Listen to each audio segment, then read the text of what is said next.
Vera Clathorn lay in bed, wide awake, staring up at the ceiling. The light beside her was on. She was frightened of the dark.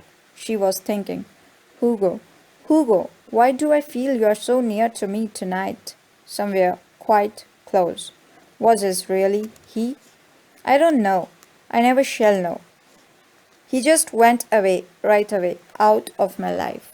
It was no good trying not to think of Hugo. He was close to her. She had to think of him, to remember. Cornwall, the black rocks, the smooth yellow sand. Mrs. Hamilton, stout, good humored.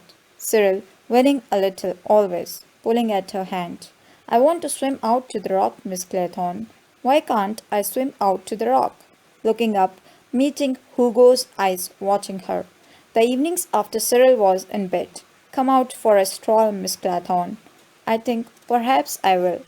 The decorous stroll down to the beach. The moonlight, the soft Atlantic air, and then Hugo's arms round her. I love you. I love you. You know I love you, Vera. Yes, she knew, or thought she knew. I can't ask to marry me.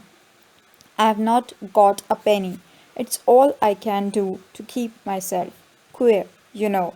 Once, for 3 months, I had the chance of being a rich man to look forward to. Cyril wasn't born until 3 months after Marcy died. If he'd been a girl. If the child had been a girl, Hugo would have come into everything. He'd been disappointed, he admitted. I hadn't built on it, of course, but it was a bit of a knock. Oh well, luck's luck. Cyril, a nice kid. I'm awfully fond of him, and he was fond of him too. Always ready to play games or amuse his small nephew. No rancor in Hugo's nature. Cyril wasn't really strong, a puny child, no stamina, the kind of child perhaps who wouldn't live to grow up. And then, Miss Clathorn, why can't I swim to the rock? Irritating whinny repetition. It's too far, Cyril. But, Miss Clathorn, Vera got up. She went to the dressing table and swallowed 3 aspirins. She thought, I wish I had some proper sleeping stuff. She thought, if I were doing away with myself, I'd taken an overdose of veronal. Something like that, not cyanide. She shuddered as she remembered Anthony Marston's ovalized purple face. As she passed the mantelpiece, she looked up at the framed daggerel. 10 little soldier boys went out to dine.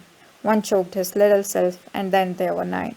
She thought to herself, it's horrible, just like us in this evening. Why had Anthony Marston wanted to die?